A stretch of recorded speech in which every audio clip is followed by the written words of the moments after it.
Excel के interview में सबसे ज्यादा पूछे जाने वाले प्रश्न, आपको यहाँ पे डेट ऑफ बर्थ दिया हुआ है और इन सभी का आपको एज को कैलकुलेट करना है। तो इसके लिए आप equal to dated if function का यूज कर सकते हैं। डेटेड इफ ब्रैकेट ओपन करना है, डेट ऑफ बर्थ को सिलेक्ट करना है, कॉमा लगाना है। अब आपको आज के डेट से इनका डेट ऑफ बर्थ कैलकुलेट करना है, तो इसके लिए आपको यहाँ पे टुडे फंक्शन का यूज करना है। ब्रैकेट क्लोज करना है इस तरीके से, कॉमा लगाना है। अब आपको यहाँ से इन्वर्टेड कॉमा प्रेस करना है और वाई प्रेस करना है, क्योंकि हमें ईयर इनका निकालना है, तो इस तरीके से वाई लिखना पड़ता है और ब्रैकेट क्लोज करते हुए इंटर करेंगे। तो इनका एज निकल चुका है। अब सभी का एज निकालने के लिए हम नॉर्मल ड्रैग करेंगे तो ये सभी का एज निकल कर चला आएगा। एक्सेल के इंटरव्यू में पूछा गया प्रश्न, हमारे पास लिस्ट 1 है और लिस्ट 2 है, हमें दोनों को बीच कंपेयर करके दिखाना है कि दोनों में से सिमिलर कौन है और दोनों को अलग अलग दिखाना है। तो इसे हम कैसे करेंगे?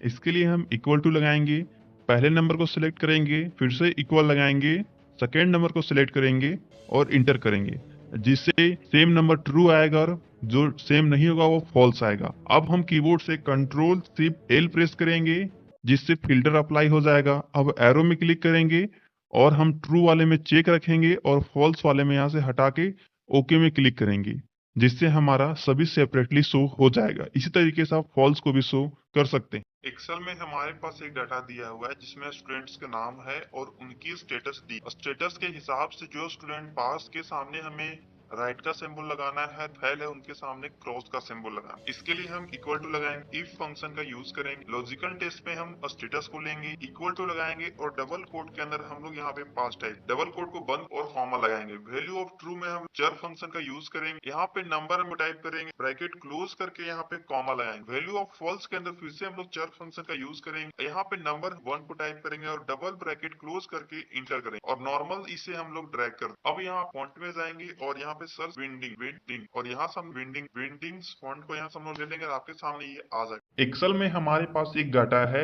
जिसमें फर्स्ट नेम, लास्ट नेम और कंट्री कोड दिया हुआ है। हमें करना है फर्स्ट नेम को अलग, लास्ट नेम को अलग और कंट्री कोड को अलग। अगर इस तरीके से हम मैनुअली एक एक करके करते हैं तो इससे हमारा जो टाइम है वो काफी वेस्ट होगा। तो चलिए सीखते हैं इसे हम स्मार्ट तरीके से कैसे कर सकते हैं। सबसे पहले आपको एक बार इस तरीके से नाम को टाइप कर लेना है और जस्ट उसके नीचे वाले सेल में क्लिक करना है। अब कीबोर्ड से कंट्रोल ई प्रेस करना है, जिससे आपके सभी फर्स्ट नेम टाइप हो जाएंगे। लास्ट नेम को टाइप करने के लिए सेम वही प्रोसेस करना है, कीबोर्ड से कंट्रोल ई प्रेस करना है। देन हमें कोड को टाइप करने के लिए कोड टाइप कर लेना है और इंटर करना है, कीबोर्ड से कंट्रोल ई प्रेस करना है। तो आप इस तरीके से आपका काम हो जाए। हमारे पास एक डाटा है जिसमें हमें इस सभी नंबरों का सम निकालना है, पर कंडीशन ये है कि जब भी हम फिल्टर अप्लाई करें तो ये डाटा ऑटोमेटिक अपडेट हो जानी चाहिए। इसके लिए मैं सबसे पहले डाटा को सिलेक्ट करेंगे, कीबोर्ड से कंट्रोल टी प्रेस करेंगे, ओके में क्लिक करेंगे। अब टोटल रो में क्लिक करेंगे, हमारा टोटल निकल चुका है।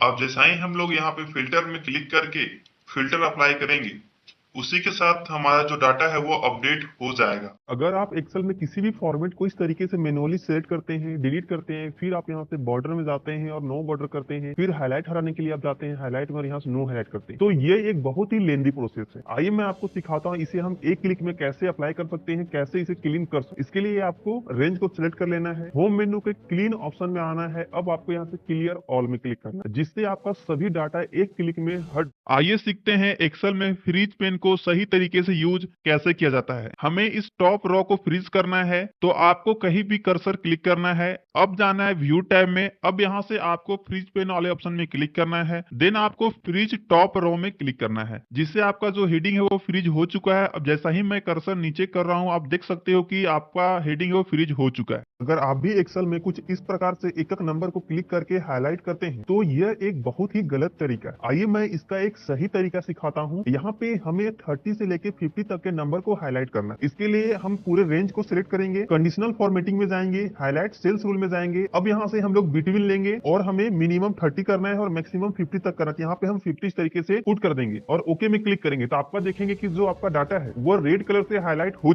एक्सेल के इंटरव्यू में पूछा गया प्रश्न, हमारे पास लिस्ट 1 है और लिस्ट 2 है, हमें दोनों को बीच कंपेयर करके दिखाना है कि दोनों में से सिमिलर कौन है और दोनों को अलग अलग दिखाना है। तो इसे हम कैसे करेंगे?